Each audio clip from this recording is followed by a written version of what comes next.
ਸ੍ਰੀ ਵਾਹਿਗੁਰੂ ਸਾਹਿਬ ਜੀ।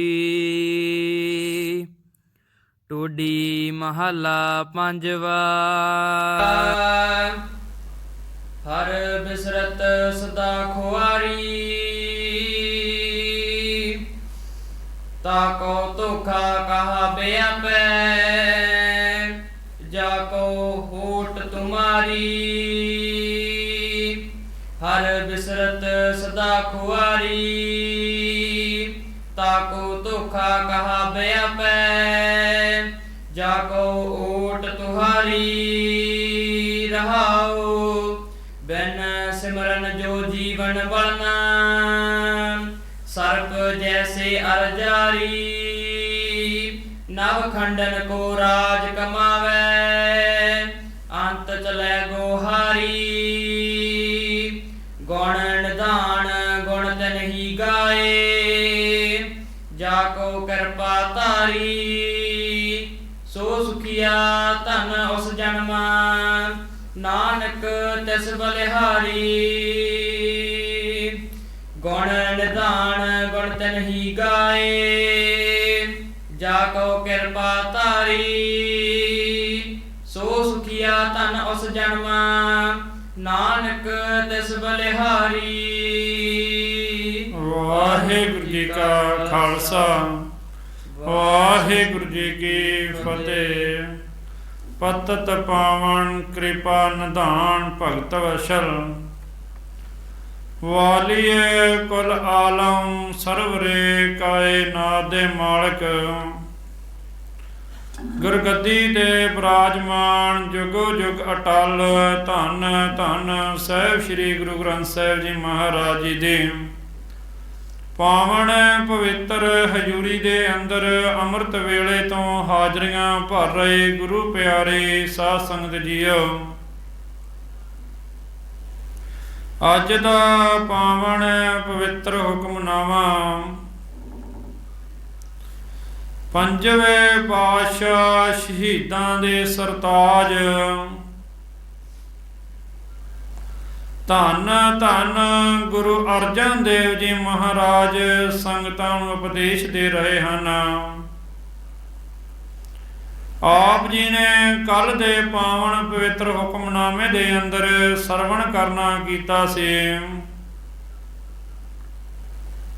ਕੱਲ ਵੀ ਧੰਨ ਧੰਨ ਗੁਰੂ ਅਰਜਨ ਦੇਵ ਜੀ ਮਹਾਰਾਜ ਨੇ ਸੋਰਠ ਰਾਗ ਦੇ ਅੰਦਰ ਆਪਾਂ ਨੂੰ ਸਮਝਾਉਣਾ ਕੀਤਾ ਸੀ ਕਿ ਜਦੋਂ ਮਨੁੱਖ ਦਾ ਮਨ ਉਸ ਪਰਮਾਤਮਾ ਦੇ ਨਾਲ ਜੁੜ ਜਾਂਦਾ ਹੈ, ਪਰਮਾਤਮਾ ਦੇ ਦਰ ਨਾਲ ਜੁੜ ਜਾਂਦਾ ਹੈ, ਤਾਂ ਪਰਮਾਤਮਾ ਉਸ ਦੇ ਆਉਣ ਵਾਲੇ ਸਾਰੇ ਦੁੱਖ ਕਲੇਸ਼ ਦੂਰ ਕਰ ਦਿੰਦਾ ਹੈ, ਉਸ ਨੂੰ ਇੱਕ ਸੋਹਣਾ ਆਤਮਿਕ ਜੀਵਨ ਵਾਲਾ ਬਣਾ ਦਿੰਦਾ ਹੈ। ਉਸ ਦੀ ਜ਼ਿੰਦਗੀ ਦੇ ਵਿੱਚ, ਉਸ ਦੇ ਜੀਵਨ ਦੇ ਵਿੱਚ ਕੋਈ ਪਰੇਸ਼ਾਨੀ ਨਹੀਂ ਰਹਿ ਜਾਂਦੀ ਜਦੋਂ ਮਨੁੱਖ ਆਪਣਾ ਚਿੱਤ ਮਨ ਕਰਕੇ ਗੁਰੂ ਦੇ ਨਾਲ ਜੋੜਦਾ ਹੈ। ਉਸ ਦੇ ਸਾਰੇ ਅੰਦਰਲੇ ਚਿੰਤਾ ਦੂਰ ਰੋਗ ਦੂਰ ਹੋ ਜਾਂਦੇ ਹਨ, ਉਸ ਨੂੰ ਚੜ੍ਹਦੀ ਕਲਾ ਵਾਲਾ ਜੀਵਨ ਬਣ ਜਾਂਦਾ ਹੈ। ਇਹ ਪਾਵਨ ਪਵਿੱਤਰ ਕਥਾ ਆਪ ਜੀ ਕੱਲ ਦੇ ਪਾਵਨ ਪਵਿੱਤਰ ਹੁਕਮਨਾਮੇ ਦੇ ਅੰਦਰ ਸਰਵਣ ਕਰ ਚੁੱਕੇ ਹੋ। ਆਓ ਅੱਜ ਦੇ ਇਸ ਪਾਵਨ ਪਵਿੱਤਰ ਹੁਕਮਨਾਮੇ ਦੇ ਨਾਲ ਜੁੜਨਾ ਕਰੀਏ ਜੀ। ਸਤਨਾਮ ਸ੍ਰੀ ਵਾਹਿਗੁਰੂ ਸਾਹਿਬ ਜੀ। ਟੋਡੀ ਮਹੱਲਾ ਪੰਜਵਾ। ਧੰਨ ਧੰਨ ਗੁਰੂ ਅਰਜਨ ਦੇਵ ਜੀ ਮਹਾਰਾਜ ਟੋਡੀ ਰਾਗ ਦੇ ਅੰਦਰ ਅੱਜ ਦੇ ਇਸ ਪਾਵਨ ਪਵਿੱਤਰ ਹੁਕਮਨਾਮੇ ਦੇ ਵਿੱਚ ਉਪਦੇਸ਼ ਦੇ ਰਹੇ ਹਨ। ਟੋਡੀ ਰਾਗ 31 ਰਾਗਾਂ ਦੇ ਵਿੱਚੋਂ 12ਵਾਂ ਰਾਗ ਹੈ। ਇਹ ਰਾਗ ਮੱਧ ਦੇ ਰਾਗ ਤੋਂ ਅੱਗੇ ਪਹਿਲਾ ਰਾਗ ਹੈ ਟੋਡੀ ਰਾਗ। ਧੰਨ ਧੰਨ ਪੰਚਮ ਪਾਤਸ਼ਾਹ ਗੁਰੂ ਅਰਜਨ ਦੇਵ ਜੀ ਮਹਾਰਾਜ ਟੋਡੀ ਰਾਗ ਦੇ ਅੰਦਰ ਸੰਗਤਾਂ ਨੂੰ ਸਰਦੇਵ ਦੇ ਰਹੇ ਹਨ। ਆਓ ਗੁਰੂ ਪਿਆਰੀ ਸਾਧ ਸੰਗਤ ਜੀਓ, ਗੁਰੂ ਦਰਬਾਰਾਂ ਨਾਲ ਜੁੜ ਗਏ, ਗੁਰੂ ਦੇ ਹਰ ਕਥਾ ਕੀਰਤਨ ਨਾਲ ਜੁੜ ਗਏ।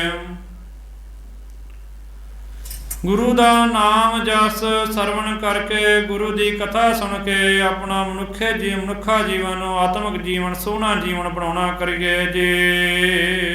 ਹਰ ਬਿਸਰਤ ਸਦਾ ਖੁਆਰੀ।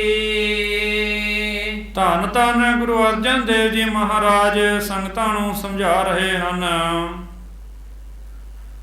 ਹਰ ਬਿਸਰਤ ਸਦਾ ਖੁਆਰੀ। ਪਰਮਾਤਮਾ ਦੇ ਨਾਮ ਨੂੰ ਭੁਲਾਇਆ ਸਦਾ ਮਾਇਆ ਦੇ ਹੱਥੋਂ ਮਨੁੱਖ ਦੀ ਬੇਪਤੀ ਹੁੰਦੀ ਹੈ।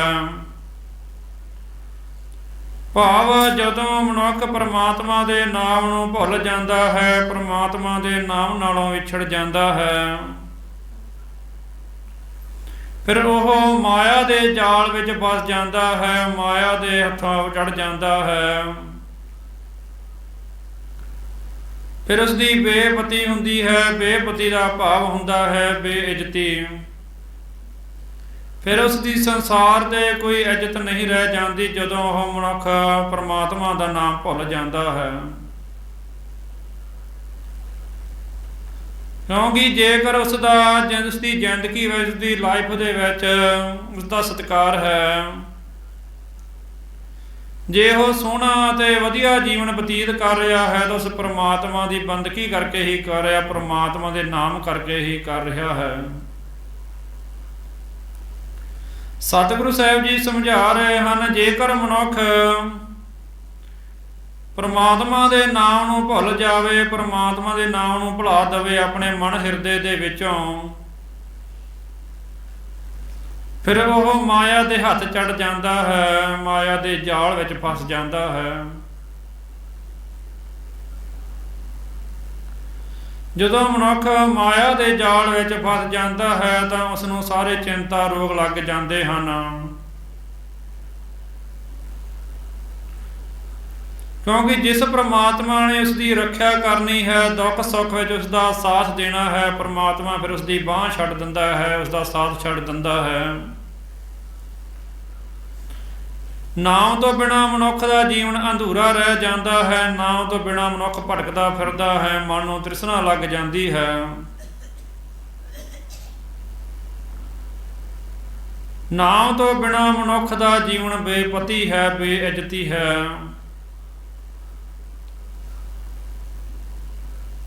ਪਰਮਾਤਮਾ ਦੇ ਦਰ ਤੋਂ ਮਿਲੀ ਠੋਕਰ ਮਨੁੱਖ ਫਿਰ ਸਾਰੀ ਜ਼ਿੰਦਗੀ ਠੋਕਰਾਂ ਹੀ ਖਾਂਦਾ ਹੈ, ਗੁਰੂ ਦੇ ਦਰ ਤੋਂ ਮਿਲੀਆਂ ਠੋਕਰਾਂ ਹੀ ਖਾਂਦਾ ਹੈ। ਗੁਰੂ ਪਿਆਰੀ ਸਾਧ ਸੰਗਤ ਜੀਓ, ਜੇਕਰ ਆਪਾਂ ਗੁਰੂ ਦੇ ਦਰ ਤੋਂ ਬਾਹਰ ਕੋਈ ਆਪਾਂ ਭੁੱਲ ਕਰਕੇ ਹਾਂ ਤਾਂ ਗੁਰੂ ਦੇ ਦਰ ਤੇ ਬਖਸ਼ੀ ਜਾਂਦੀ ਹੈ, ਪਰ ਜੇ ਗੁਰੂ ਦੇ ਦਰ ਤੇ ਭੁੱਲ ਕੀਤੀ ਉਹ ਨਹੀਂ ਬਖਸ਼ੀ ਜਾਂਦੀ।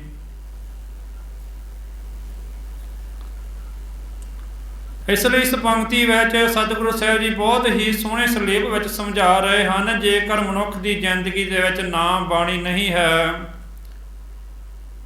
ਤਾਂ ਉਸ ਦਾ ਜੀਵਨ ਵੀ ਐਂ ਭਟਕਣਾ ਹੀ ਹੈ। ਉਸਦੇ ਜੀਵਨ ਵਿੱਚ ਕੋਈ ਖੁਸ਼ਹਾਲੀ ਨਹੀਂ, ਉਸਦੇ ਜੀਵਨ ਵਿੱਚ ਕੋਈ ਖੁਸ਼ੀ ਨਹੀਂ ਆ ਸਕਦੀ। ਤਾਕੋ ਧੋਖਾ ਕਹਾ ਬਿਆਪੈ, ਜਾਕੋ ਓਟ ਤੁਹਾਰੀ। ਜਿਸ ਮਨੁੱਖ ਨੂੰ ਤੇਰਾ ਆਸਰਾ ਹੋਵੇ ਉਸ ਨੂੰ ਮਾਇਆ ਦੇ ਕਿਸੇ ਵੀ ਵਿਕਾਰ ਵੱਲੋਂ ਧੋਖਾ ਨਹੀਂ ਲੱਗ ਸਕਦਾ। ਅੱਗੇ ਸਤਿਗੁਰੂ ਸਾਹਿਬ ਜੀ ਸਮਝਾ ਰਹੇ ਹਨ, ਜੇਕਰ ਮਨੁੱਖ ਨੂੰ ਤੇਰਾ ਆਸਰਾ ਲੈ ਲਵੇ, ਤੇਰੇ ਦਰ ਨਾਲ ਜੁੜ ਜਾਵੇ, ਫਿਰ ਉਸ ਨੂੰ ਕਿਸੇ ਤਰ੍ਹਾਂ ਦਾ ਵੀ ਦੁਨਿਆਵੀ ਪਦਾਰਥ ਮਾਇਆ ਛਲ ਉਸ ਉੱਤੇ ਜਾਲ ਨਹੀਂ ਪਾ ਸਕਦਾ, ਉਸ ਨੂੰ ਧੋਖਾ ਨਹੀਂ ਦੇ ਸਕਦਾ। ਕਿਉਂਕਿ ਜਦੋਂ ਮਨੁੱਖ ਪਰਮਾਤਮਾ ਦੇ ਦਰ ਨਾਲ ਜੁੜ ਗਿਆ, ਪਰਮਾਤਮਾ ਦਾ ਆਸਰਾ ਹੀ ਤੱਕ ਲਿਆ, ਫਿਰ ਉਸ ਉੱਤੇ ਕੋਈ ਦੁਨਿਆਵੀ ਪਦਾਰਥ ਜ਼ੋਰ ਨਹੀਂ ਪਾਉਂਦੇ। ਪਰਮਾਤਮਾ ਉਹਨਾਂ ਦੀ ਰੱਖਿਆ ਫਿਰ ਆਪ ਕਰਦਾ ਹੈ। ਆਪ ਜੀ ਰੋਜ਼ਾਨਾ ਹੀ ਰਹਿਰਾਸ ਸਾਹਿਬ ਦੇ ਪਹਿਲੇ ਸ਼ਬਦ ਵਿੱਚ ਸਰਵਣ ਕਰਦੇ ਹੋ। ਹਰ ਜੁਗ ਜੁਗ ਭਗਤ ਪਾਇਆ, ਪੈਜ ਰੱਖਦਾ ਆਇਆ RAM ਰਾਜੇ। ਹਰਨਾਕਸ ਦੁਸ਼ਟ ਹਰ ਮਾਰਿਆ, ਪ੍ਰਹਿਲਾਦ ਤਰਾਇਆ। ਫਿਰ ਪਰਮਾਤਮਾ ਆਪਣੇ ਭਗਤਾਂ ਦੀ ਲਾਜ ਆਪ ਹੀ ਰੱਖਦਾ ਹੈ, ਆਪ ਹੀ ਉਹਨਾਂ ਦੇ ਅੰਗ ਸੰਗ ਸਹਾਈ ਹੁੰਦਾ ਹੈ। ਜਦੋਂ ਮਨੁੱਖ ਪਰਮਾਤਮਾ ਦਾ ਆਸਰਾ ਤੱਕ ਲਵੇ, ਫਿਰ ਉਹ ਮਾਇਆ ਦੇ ਜਾਲ ਵਿੱਚੋਂ ਬਚ ਜਾਂਦਾ ਹੈ। ਮਨ ਦੀ ਤ੍ਰਿਸ਼ਨਾ ਮਿਟ ਜਾਂਦੀ ਹੈ, ਭਟਕਣਾ ਮਿਟ ਜਾਂਦੀ ਹੈ। ਉਸ ਦੇ ਅੰਦਰ ਫਿਰ ਗੁਰੂ ਦਾ ਪ੍ਰਵੇਸ਼ ਹੋ ਜਾਂਦਾ ਹੈ, ਗੁਰੂ ਦਾ ਸ਼ਬਦ ਮਨ ਹਿਰਦੇ ਵਿੱਚ ਵਸ ਜਾਂਦਾ ਹੈ। ਫਿਰ ਉਸ ਦੇ ਚਿੰਤਾ ਰੋਗ ਵੀ ਦੂਰ ਹੋ ਜਾਂਦੇ ਹਨ। ਅੱਗੇ ਸ਼ਬਦ ਦੇ ਅੰਦਰ ਕੇਂਦਰੀ ਬਿੰਦੂ ਅੰਕਿਤ ਕਰਕੇ ਸਤਿਗੁਰੂ ਸਾਹਿਬ ਜੀ ਸਮਝਾ ਰਹੇ ਹਨ। ਬਿਨ ਸਿਮਰਨ ਜੋ ਜੀਵਨ ਬਰਨਾ, ਸਰਪ ਜੈਸੇ ਅਰਜਾਈ। ਪਰਮਾਤਮਾ ਦਾ ਨਾਮ ਸਿਮਰਨ ਤੋਂ ਬਿਨਾਂ ਜਿਤਨੀ ਵੀ ਜ਼ਿੰਦਗੀ ਗੁਜ਼ਾਰਨੀ ਹੈ, ਉਹੀ ਹੁੰਦੀ ਹੈ ਜਿਵੇਂ ਸਭ ਉਮਰ ਦਾ ਬਹੁਤ ਗੁਜ਼ਾਰਦਾ, ਉਸ ਦੀ ਉਮਰ ਲੰਮੀ ਵੀ ਬਹੁਤ ਹੁੰਦੀ ਹੈ, ਪਰ ਉਹ ਆਪਣੇ ਅੰਦਰ ਜ਼ਹਿਰ ਹੀ ਘੋਲਦਾ ਰਹਿੰਦਾ ਹੈ। ਭਾਵ ਜਿਵੇਂ ਜੇਕਰ ਪਰਮਾਤਮਾ ਤੋਂ ਮਨੁੱਖ ਵਿਛੜ ਜਾਵੇ, ਨਾਮ ਬਾਣੀ ਤੋਂ ਵਿਛੜ ਜਾਵੇ, ਫਿਰ ਜ਼ਿੰਦਗੀ ਤਾਂ ਉਹ ਗੁਜ਼ਾਰਦਾ ਹੈ, ਪਰ ਉਸ ਦੀ ਜ਼ਿੰਦਗੀ ਉਹ ਹੁੰਦੀ ਹੈ ਜਿਵੇਂ ਸੱਪ ਦੀ ਜ਼ਿੰਦਗੀ ਹੁੰਦੀ ਹੈ। ਗੁਰੂ ਪਿਆਰੀ ਸਾਧ ਸੰਗਤ ਜੀਓ, ਸੱਪ ਦੀ ਜ਼ਿੰਦਗੀ ਬਹੁਤ ਲੰਮੀ ਹੁੰਦੀ ਹੈ, ਸੱਪ ਦੀ ਉਮਰ ਬਹੁਤ ਲੰਮੀ ਹੁੰਦੀ ਹੈ। ਸਤਿਗੁਰੂ ਸਾਹਿਬ ਜੀ ਸਮਝਾ ਰਹੇ ਹਨ, ਜਿਸ ਤਰ੍ਹਾਂ ਸੱਪ ਬਹੁਤ ਲੰਮੀ ਉਮਰ ਗੁਜ਼ਾਰਦਾ ਹੈ, ਪਰ ਆਪਣੇ ਅੰਦਰ ਸਾਰੀ ਉਮਰ ਜ਼ਹਿਰ ਹੀ ਘੋਲਦਾ ਰਹਿੰਦਾ ਹੈ, ਜ਼ਹਿਰ ਹੀ ਪੈਦਾ ਕਰਦਾ ਰਹਿੰਦਾ ਹੈ। ਮਨੁੱਖ ਦੀ ਜ਼ਿੰਦਗੀ ਵੀ ਉਸੇ ਤਰ੍ਹਾਂ ਹੀ ਹੋ ਜਾਂਦੀ ਹੈ, ਜੋ ਨਾਮ ਨਾਲ ਵਿਛੜ ਜਾਵੇ, ਪਰਮਾਤਮਾ ਦੇ ਦਰ ਤੋਂ ਵਿਛੜ ਜਾਵੇ। ਫਿਰ ਮਨੁੱਖ ਆਪਣੀ ਜ਼ਿੰਦਗੀ ਤਾਂ ਗੁਜ਼ਾਰਦਾ ਹੈ, ਪਰ ਉਸ ਦੀ ਜ਼ਿੰਦਗੀ ਇੱਕ ਸੱਪ ਦੀ ਤਰ੍ਹਾਂ ਹੋ ਜਾਂਦੀ ਹੈ, ਆਪਣੇ ਅੰਦਰ ਜ਼ਹਿਰ ਹੀ ਘੋਲਦਾ ਰਹਿੰਦਾ ਹੈ, ਆਪਣੇ ਅੰਦਰ ਹਉਮੈ ਹੰਕਾਰ ਵਿੱਚ ਹੀ ਤੁਰਿਆ ਫਿਰਦਾ ਰਹਿੰਦਾ ਹੈ।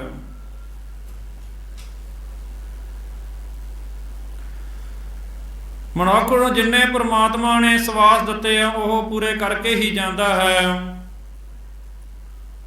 ਪਰ ਕੀ ਜ਼ਿੰਦਗੀ ਵਿੱਚ ਕੋਈ ਪਰਮਾਤਮਾ ਦੇ ਦਰ ਤੋਂ ਪ੍ਰਾਪਤ ਨਹੀਂ ਕਰਦਾ, ਕਿਉਂਕਿ ਉਸਨੇ ਨਾਮ ਬਾਣੀ ਨੂੰ ਪ੍ਰਾਪਤ ਨਹੀਂ ਕੀਤਾ। ਨਾਮ ਤੋਂ ਵਿਛੜਿਆ ਮਨੁੱਖ ਦਰ ਦਰ ਦੀਆਂ ਠੋਕਰਾਂ ਖਾਂਦਾ ਹੈ, ਗੁਰੂ ਦੇ ਦਰ ਤੋਂ ਵਿਛੜਿਆ ਦਰ ਦਰ ਦੀਆਂ ਠੋਕਰਾਂ ਖਾਂਦਾ ਹੈ।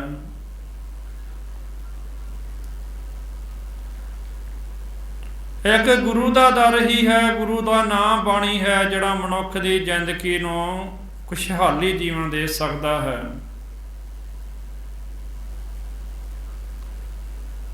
ਸਤਿਗੁਰੂ ਸਾਹਿਬ ਜੀ ਸਮਝਾਉਂਦੇ ਹਨ ਕਿ ਫਿਰ ਮਨੁੱਖ ਦੀ ਜ਼ਿੰਦਗੀ ਇੱਕ ਸੱਪ ਦੀ ਵਰਗੀ ਹੋ ਜਾਂਦੀ ਹੈ। ਜਿਸ ਤਰ੍ਹਾਂ ਸੱਪ ਆਪਣੇ ਅੰਦਰ ਜ਼ਹਿਰ ਪੈਦਾ ਕਰਦਾ ਹੈ, ਸਾਰੀ ਉਮਰ ਭੋਗਦਾ ਹੈ, ਲੰਮੀਆਂ ਉਮਰਾਂ ਭੋਗਦਾ ਹੈ, ਪਰ ਆਪਣੇ ਅੰਦਰ ਜ਼ਹਿਰ ਹੀ ਪੈਦਾ ਕਰਦਾ ਹੈ, ਜ਼ਹਿਰ ਹੀ ਘੋਲਦਾ ਰਹਿੰਦਾ ਹੈ। ਉਸ ਤਰ੍ਹਾਂ ਮਨੁੱਖ ਦਾ ਵੀ ਜੀਵਨ ਉਸ ਤਰ੍ਹਾਂ ਹੀ ਉਹ ਬਣ ਜਾਂਦਾ ਹੈ, ਜਦੋਂ ਗੁਰੂ ਦੇ ਦਰ ਤੋਂ, ਗੁਰੂ ਦੀ ਬਾਣੀ ਨਾਲੋਂ ਵਿਛੜ ਜਾਂਦਾ ਹੈ, ਟੁੱਟ ਜਾਂਦਾ ਹੈ। ਨਾਮ ਬਾਣੀ ਨਾਲ ਵਿਛੜਿਆ ਮਨੁੱਖ ਵੀ ਆਪਣੇ ਅੰਦਰ ਜ਼ਹਿਰ ਹੀ ਘੋਲਦਾ ਰਹਿੰਦਾ ਹੈ, ਹਉਮੈ ਹੰਕਾਰਾਂ ਵਿੱਚ ਹੀ ਤੁਰਿਆ ਫਿਰਦਾ ਰਹਿੰਦਾ ਹੈ, ਦੁਨਿਆਵੀ ਪਦਾਰਥ ਹੀ ਇਕੱਠੇ ਕਰਦਾ ਰਹਿੰਦਾ, ਜਿਹੜੇ ਉਸਦੇ ਨਾਲ ਇੱਕ ਨਹੀਂ ਜਾਣੇ ਅੰਤਲੇ ਸਮੇਂ ਵਿੱਚ। ਫਿਰ ਮਨੁੱਖ ਆਪਣੀ ਜ਼ਿੰਦਗੀ ਇਸ ਤਰ੍ਹਾਂ ਬਤੀਤ ਕਰਦਾ ਹੈ। ਨਵ ਖੰਡਨ ਕੋ ਰਾਜ ਕਮਾਵੇ, ਅੰਤ ਚਲੇ ਗੁਹਾਰੀ। ਸਿਮਰਨ ਤੋਂ ਵਣਜਿਆ ਹੋਇਆ ਮਨੁੱਖ ਜੇ ਸਾਰੀ ਧਰਤੀ ਦਾ ਰਾਜ ਵੀ ਕਰਦਾ ਰਹੇ, ਤਾਂ ਵੀ ਆਖਰ ਮਨੁੱਖਾ ਜੀਵਨ ਦੀ ਬਾਜੀ ਹਾਰ ਜਾਂਦਾ ਹੈ। ਅਗਲੀ ਪੰਕਤੀ ਦੇ ਵਿੱਚ ਸਤਿਗੁਰੂ ਜੀ ਸਾਹਿਬ ਜੀ ਸਮਝਾ ਰਹੇ ਹਨ, ਧੰਨ ਧੰਨ ਗੁਰੂ ਅਰਜਨ ਦੇਵ ਜੀ ਮਹਾਰਾਜ ਬਹੁਤ ਹੀ ਸਰਲੇਖ ਵਿੱਚ ਸਮਝਾ ਰਹੇ ਹਨ ਜੇਕਰ ਮਨੁੱਖ ਨਾਮ ਨਾਲ ਵਿਛੜਿਆ ਹੋਇਆ ਹੈ, ਸਾਰੀ ਧਰਤੀ ਦਾ ਰਾਜ ਵੀ ਕਰ ਲਵੇ, ਪਰ ਆਖਰ ਉਹ ਆਪਣੀ ਮਨੁੱਖੀ ਜੀਵਨ ਬਾਜੀ ਹਾਰ ਲੈਂਦਾ ਹੈ। ਉਹ ਭਾਵੇਂ ਸਾਰੀ ਸ੍ਰਿਸ਼ਟੀ ਦਾ ਰਾਜਾ ਬਣ ਜਾਵੇ, ਸਾਰੀ ਸ੍ਰਿਸ਼ਟੀ ਉੱਤੇ ਰਾਜ ਕਰ ਲਾਵੇ, ਜੇਕਰ ਉਸ ਦੀ ਜ਼ਿੰਦਗੀ ਦੇ ਵਿੱਚ ਪਰਮਾਤਮਾ ਦੇ ਨਾਮ ਬਾਣੀ ਨਹੀਂ, ਪਰਮਾਤਮਾ ਦਾ ਸ਼ਬਦ ਹਿਰਦੇ ਵਿੱਚ ਨਹੀਂ, ਤਾਂ ਉਹ ਆਪਣੀ ਮਨੁੱਖਾ ਜੀਵਨ ਦੀ ਬਾਜੀ ਹਾਰ ਜਾਂਦਾ ਹੈ, ਮਨੁੱਖਾ ਜੀਵਨ ਵੀ ਹਾਰ ਜਾਂਦਾ ਹੈ।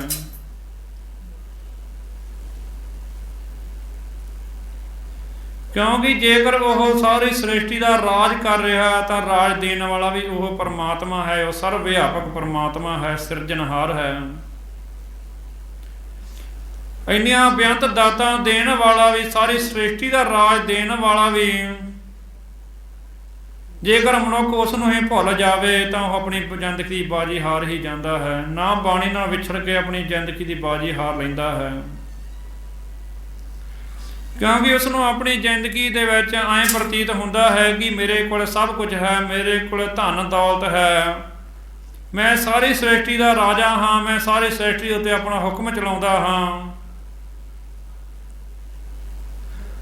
ਪਰ ਉਸ ਨੂੰ ਇਹ ਨਹੀਂ ਪਤਾ, ਜਿਹੜਾ ਉਸਨੇ ਧਨ ਦੌਲਤ ਇੰਨਾ ਇਕੱਠਾ ਕੀਤਾ ਹੈ, ਉਸਨੇ ਅੰਤਲੇ ਸਮੇਂ ਵਿੱਚ ਉਸ ਦਾ ਸਾਥ ਨਹੀਂ ਦੇਣਾ।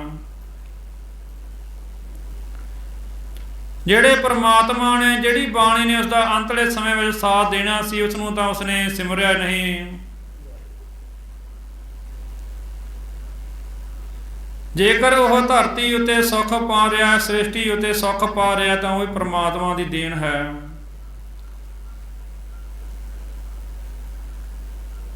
ਸਾਰੀ ਸ੍ਰਿਸ਼ਟੀ ਤੇ ਰਾਜ ਕਰਨ ਵਾਲਾ ਰਾਜਾ ਜੇਕਰ ਨਾ ਬਾਣੀ ਨਾਲ ਵਿਛੜਾ ਹੈ, ਗੁਰੂ ਦੇ ਦਰ ਤੋਂ ਵਿਛੜਿਆ ਹੈ, ਤਾਂ ਉਹ ਆਪਣੀ ਆਖਰੀ ਜ਼ਿੰਦਗੀ, ਅੰਤਲੇ ਸਮੇਂ ਜ਼ਿੰਦਗੀ ਦੀ ਬਾਜੀ ਹਾਰ ਜਾਂਦਾ ਹੈ।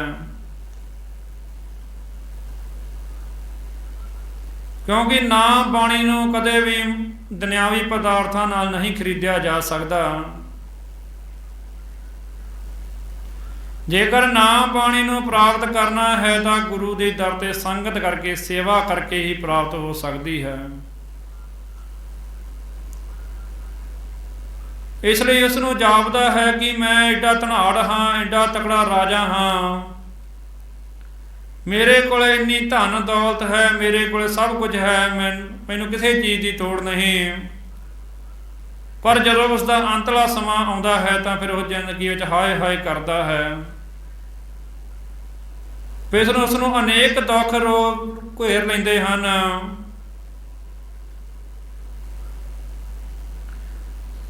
ਉਹ ਫਿਰ ਦੁੱਖਾਂ ਦੇ ਵਿੱਚ ਜ਼ਿੰਦਗੀ ਪੈ ਜਾਂਦੀ ਹੈ, ਤਾਂ ਫਿਰ ਹਾਏ ਹਾਏ ਕਰਦਾ ਹੈ, ਦੁੱਖਾਂ ਵਿੱਚ ਰੋਂਦਾ ਹੈ।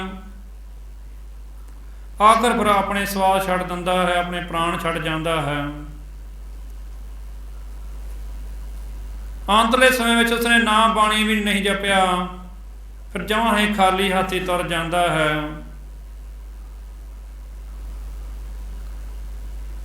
ਫਿਰ ਅੰਤਲੇ ਸਮੇਂ ਵਿੱਚ ਵੀ ਉਸ ਨੂੰ ਕਿਸੇ ਨੇ ਢੂਈ ਨਹੀਂ ਦਿੰਦਾ। ਇਸ ਲਈ ਨਾ ਬਾਣੀ ਤੋਂ ਵਿਛੜੇ ਮਨੁੱਖ ਦੀ ਆਹ ਹਾਲਤ ਹੋ ਜਾਂਦੀ ਹੈ।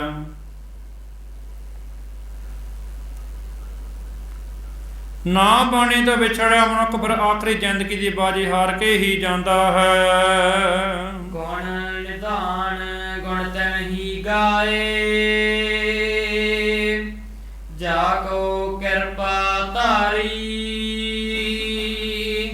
ਗੁਣਾਂ ਦੇ ਖਜ਼ਾਨੇ ਹਰੀ ਦੇ ਗੁਣ ਉਸ ਮਨੁੱਖ ਨੇ ਹੀ ਗਾਏ ਹਨ, ਜਿਸ ਉੱਤੇ ਹਰੀ ਨੇ ਮਿਹਰ ਕੀਤੀ ਹੈ। ਅਗਲੀਆਂ ਪੰਕਤੀਆਂ ਦੇ ਵਿੱਚ ਧੰਨ ਧੰਨ ਗੁਰੂ ਅਰਜਨ ਦੇਵ ਜੀ ਮਹਾਰਾਜ ਸਮਝਾ ਰਹੇ ਹਨ। ਫਿਰ ਗੁਣਾਂ ਦੇ ਖਜ਼ਾਨੇ ਵੀ ਪਰਮਾਤਮਾ ਨੇ ਉਹਨਾਂ ਨੂੰ ਹੀ ਦਿੱਤੇ ਹਨ ਜਿਨ੍ਹਾਂ ਦੇ ਉੱਤੇ ਪਰਮਾਤਮਾ ਨੇ ਆਪ ਮਿਹਰ ਕੀਤੀ ਹੈ। ਜਿਨ੍ਹਾਂ ਮਨੁੱਖਾਂ ਨੇ ਪਰਮਾਤਮਾ ਦੇ ਰਾਹ ਨੂੰ ਅਪਣਾਇਆ ਹੈ, ਪਰਮਾਤਮਾ ਦੱਸੇ ਹੋਏ ਮਾਰਗ ਉੱਤੇ ਚੱਲੇ ਹਨ,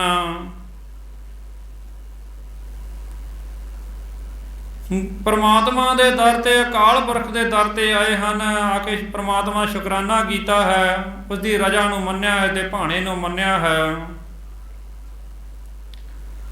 ਫਿਰ ਪਰਮਾਤਮਾ ਨੇ ਉਹਨਾਂ ਨੂੰ ਦਰ ਤੋਂ ਅਨੇਕ ਗੁਣਾਂ ਦੇ ਖਜ਼ਾਨੇ ਦੇ ਦਿੱਤੇ, ਨਾਮ ਬਾਣੀ ਵਾਲੇ ਖਜ਼ਾਨੇ ਦੇ ਦਿੱਤੇ ਹਨ। ਇਹ ਮਿਹਰ ਵੀ ਉਹਨਾਂ ਹੀ ਮਨੁੱਖਾਂ ਉੱਤੇ ਹੋਈ ਹੈ ਜਿਨ੍ਹਾਂ ਨੇ ਪਰਮਾਤਮਾ ਦੇ ਗੁਣਾਂ ਨੂੰ ਸਮਝਿਆ ਹੈ।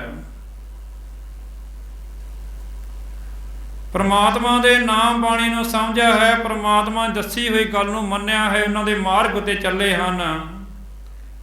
ਫਿਰ ਉਹਨਾਂ ਨੂੰ ਹੀ ਗੁਰੂ ਦੇ ਦਰ ਤੋਂ ਗੁਣਾਂ ਦੇ ਖਜ਼ਾਨੇ ਪ੍ਰਾਪਤ ਹੋਏ ਹਨ। ਸੋ ਸੁਖੀਆ ਧਨ ਉਸ ਜਨਮ, ਨਾਨਕ ਤਿਸ ਬਲਿਹਾਰੀ। ਲਾਸਟ ਪੰਕਤੀਆਂ ਦੇ ਵਿੱਚ ਸਤਿਗੁਰੂ ਸਾਹਿਬ ਜੀ ਸਮਝਾ ਰਹੇ ਹਨ, ਉਸ ਮਨੁੱਖ ਸਦਾ ਸੁਖੀ ਜੀਵਨ ਬਤੀਤ ਕਰਦਾ ਹੈ, ਉਸ ਦੀ ਜ਼ਿੰਦਗੀ ਮੁਬਾਰਕ ਹੁੰਦੀ ਹੈ। ਅਜਿਹੇ ਮਨੁੱਖ ਤੋਂ ਸਦਕੇ ਹੋਣਾ ਚਾਹੀਦਾ ਹੈ। ਸਤਿਗੁਰੂ ਸਾਹਿਬ ਜੀ ਸਮਝਾ ਰਹੇ ਹਨ ਕਿ ਜਿਨ੍ਹਾਂ ਨੇ ਗੁਰੂ ਦਾ ਮਾਰਗ ਅਪਣਾਇਆ ਹੈ, ਗੁਰੂ ਦੀ ਦੱਸੀ ਗੱਲ ਮੰਨੀ ਹੈ, ਪਰਮਾਤਮਾ ਨੇ ਦੇ ਦਰ ਤੇ ਆ ਕੇ ਅਰਜ਼ੋਈ ਬੇਨਤੀਆਂ ਕੀਤੀਆਂ ਹਨ, ਪਰਮਾਤਮਾ ਦਾ ਸ਼ੁਕਰਾਨਾ ਕਰਨਾ ਕੀਤਾ ਹੈ, ਆਪਣੇ ਹਰੇਕ ਸਵਾਸ ਨਾਲ ਪਰਮਾਤਮਾ ਦੇ ਨਾਮ ਨੂੰ ਜਪਣਾ ਕੀਤਾ ਹੈ, ਹਰ ਵੇਲੇ ਉਸ ਨੂੰ ਚੇਤੇ ਰੱਖਿਆ ਹੈ। ਫਿਰ ਪਰਮਾਤਮਾ ਨੇ ਉਹਨਾਂ ਉੱਤੇ ਮਿਹਰ ਕਰਕੇ ਉਹਨਾਂ ਨੂੰ ਸੁਖੀ ਜੀਵਨ ਦੇ ਦਿੱਤਾ ਹੈ, ਉਹਨਾਂ ਦੇ ਜੀਵਨ ਨੂੰ ਆਤਮਿਕ ਆਨੰਦ ਵਾਲਾ ਜੀਵਨ ਬਣਾ ਦਿੱਤਾ ਹੈ, ਉਹਨਾਂ ਦੀ ਮਨ ਦੀ ਭੜਕਣਾ ਦੀ ਤ੍ਰਿਸ਼ਨਾ ਬੁਝਾ ਦਿੱਤੀ ਹੈ। ਫਿਰ ਸਾਨੂੰ ਉਹਨਾਂ ਗੁਰਮੁਖਾਂ ਤੋਂ ਸੰਤ ਜਨਾਂ ਤੋਂ ਸਦਕੇ ਜਾਣਾ ਚਾਹੀਦਾ ਹੈ ਜਿਨ੍ਹਾਂ ਨੇ ਇਹ ਰਸਤਾ ਅਪਣਾ ਕੇ ਆਪਣੀ ਜ਼ਿੰਦਗੀ ਨੂੰ ਸਵਾਰ ਲਿਆ ਹੈ।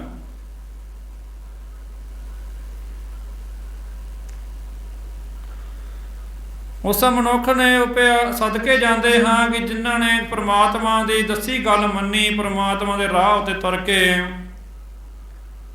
ਆਪਣੇ ਜੀਵਨ ਨੂੰ ਬਹੁਤ ਸੋਹਣਾ ਆਤਮਿਕ ਜੀਵਨ ਬਣਾ ਲਿਆ। ਅਸੀਂ ਉਹਨਾਂ ਤੋਂ ਸਤਿਬਲਹਾਰੇ ਜਾਂਦੇ ਹਾਂ, ਸਦਕੇ ਜਾਂਦੇ ਹਾਂ। ਅੱਜ ਦੇ ਇਸ ਪਾਵਨ ਪਵਿੱਤਰ ਹੁਕਮਨਾਮੇ ਦੇ ਅੰਦਰ ਧੰਨ ਧੰਨ ਗੁਰੂ ਅਰਜਨ ਦੇਵ ਜੀ ਮਹਾਰਾਜ ਸੰਗਤਾਂ ਨੂੰ ਇਹ ਉਪਦੇਸ਼ ਦੇ ਰਹੇ ਹਨ, ਜੇਕਰ ਮਨੁੱਖ ਨਾ ਬਾਣੀ ਪਰਮਾਤਮਾ ਦੇ ਦਰ ਤੋਂ ਵਿਛੜਿਆ ਹੋਇਆ ਹੈ ਤਾਂ ਉਸ ਦੀ ਜ਼ਿੰਦਗੀ ਸੱਪ ਵਰਗੀ ਹੈ। ਜਿਵੇਂ ਸੱਪ ਲੰਮੀ ਉਮਰ ਭੋਗ ਕੇ ਆਪਣੇ ਅੰਦਰ ਜ਼ਹਿਰ ਹੀ ਪੈਦਾ ਕਰਦਾ ਰਹਿੰਦਾ ਹੈ, ਮਨੁੱਖ ਦਾ ਵੀ ਉਹੀ ਹਾਲ ਹੋ ਜਾਂਦਾ ਹੈ ਜੋ ਨਾ ਬਾਣੀ ਤੋਂ ਵਿਛੜ ਜਾਂਦਾ ਹੈ। ਆਪਣੇ ਅੰਦਰ ਜ਼ਹਿਰ ਹੀ ਘੋਲਦਾ ਰਹਿੰਦਾ ਹੈ, ਆਪਣੇ ਅੰਦਰ ਹਉਮੈ ਹੰਕਾਰ ਹੀ ਪੈਦਾ ਕਰਦਾ ਰਹਿੰਦਾ, ਹੰਕਾਰ ਵਿੱਚ ਹੀ ਤੁਰਿਆ ਫਿਰਦਾ ਰਹਿੰਦਾ ਹੈ। ਮਨੁੱਖ ਦੀ ਜ਼ਿੰਦਗੀ ਇਸ ਤਰ੍ਹਾਂ ਬਣ ਜਾਂਦੀ ਹੈ ਜੇ ਨਾਮ ਬਾਣੀ ਨਾਲ ਵਿਛੜ ਜਾਵੇ। ਪਰ ਜਿਨ੍ਹਾਂ ਮਨੁੱਖਾਂ ਨੇ ਗੁਰਮੁਖਾਂ ਪਿਆਰਿਆਂ ਨੇ ਪਰਮਾਤਮਾ ਦੇ ਰਾਹ ਨੂੰ ਅਪਣਾਇਆ, ਪਰਮਾਤਮਾ ਦੀ ਗੱਲ ਮੰਨੀ, ਫਿਰ ਅਕਾਲ ਪੁਰਖ ਪਰਮਾਤਮਾ ਨੇ ਉਸ ਉੱਪਰ ਮਿਹਰ ਕਰਕੇ ਉਹਨਾਂ ਨੂੰ ਇੱਕ ਸੋਹਣੇ ਜੀਵਨ ਦੀ ਦਾਤ ਬਖਸ਼ ਦਿੱਤੀ, ਉਹਨਾਂ ਦੀਆਂ ਚਿੰਤਾ ਰੋਗ ਦੂਰ ਕਰ ਦਿੱਤੇ। ਇਸ ਲਈ ਗੁਰੂ ਪਿਆਰੀ ਸਾਧ ਸੰਗਤ ਜੀਓ, ਅਸੀਂ ਵੀ ਨਾਮ ਬਾਣੀ ਨਾਲ ਜੁੜਨਾ ਕਰੀਏ। ਜੇਕਰ ਅਸੀਂ ਨਾਮ ਬਾਣੀ ਨਾਲ ਗੁਰੂ ਦੇ ਨਾਲ ਦਰ ਨਾਲ ਜੁੜੇ ਹਾਂ ਤਾਂ ਸਾਡਾ ਜੀਵਨ ਸੁਖੀ ਹੈ। ਆਪ ਜੀ ਸਰਵਣ ਕਰ ਚੁੱਕੇ ਹੋ ਕਿ ਨਾਮ ਬਾਣੀ ਤੋਂ ਵਿਛੜੇ ਮਨੁੱਖ ਦੀ ਕੀ ਹਾਲਤ ਹੁੰਦੀ ਹੈ। ਇਸ ਲਈ ਰੋਜ਼ਾਨਾ ਗੁਰੂ ਘਰ ਆਓ, ਗੁਰੂ ਦੇ ਦਰ ਤੇ ਆ ਕੇ ਗੁਰੂ ਦਾ ਸ਼ੁਕਰਾਨਾ ਕਰੋ, ਪਰਮਾਤਮਾ ਤੋਂ ਨਾਮ ਬਾਣੀ ਸਿਮਰਨ ਦੀਆਂ ਦਾਤਾਂ ਮੰਗੋ। ਜਿਸ ਨੇ ਨਾਮ ਬਾਣੀ ਦੀਆਂ ਦਾਤਾਂ ਹੀ ਬਖਸ਼ ਦਿੱਤੀਆਂ, ਉਸਨੇ ਸਾਰਾ ਕੁਝ ਹੀ ਬਖਸ਼ ਦੇਣਾ ਹੈ। ਅੱਜ 7ਵੇਂ ਪਾਤਸ਼ਾਹ ਧੰਨ ਧੰਨ ਗੁਰੂ ਹਰਿਰਾਏ ਮਹਾਰਾਜ ਜੀ ਦਾ ਜੋਤੀ ਜੋਤ ਦਿਵਸ ਹੈ ਅਤੇ 8ਵੇਂ ਪਾਤਸ਼ਾਹ ਧੰਨ ਧੰਨ ਗੁਰੂ ਹਰਿਕ੍ਰਿਸ਼ਨ ਮਹਾਰਾਜ ਜੀ ਦਾ ਗੁਰਤਾ ਗੱਦੀ ਦਿਵਸ ਹੈ। ਗੁਰੂ ਹਰਿਰਾਏ ਮਹਾਰਾਜ ਜੀ ਦਾ ਜਨਮ ਕੀਰਤਪੁਰ ਸਾਹਿਬ ਵਿਖੇ ਬਾਬਾ ਗੁਰਦਿੱਤਾ ਜੀ ਦੇ ਘਰ ਅਤੇ ਮਾਤਾ ਨਿਹਾਲ ਜੀ ਦੇ ਕੁੱਖੋਂ ਹੋਇਆ। ਬਾਬਾ ਗੁਰਦਿੱਤਾ ਜੀ ਛੇਵੇਂ ਪਾਤਸ਼ਾਹ ਧੰਨ ਧੰਨ ਗੁਰੂ ਹਰਗੋਬਿੰਦ ਸਾਹਿਬ ਜੀ ਮਹਾਰਾਜ ਦੇ ਸਪੁੱਤਰ ਸਨ, ਜਿਨ੍ਹਾਂ ਦਾ ਜਨਮ ਆਪਣੇ ਨੇੜਲੇ ਪਿੰਡ ਭਾਈ ਕੀ ਡਰੋਲੀ ਵਿਖੇ ਹੋਇਆ,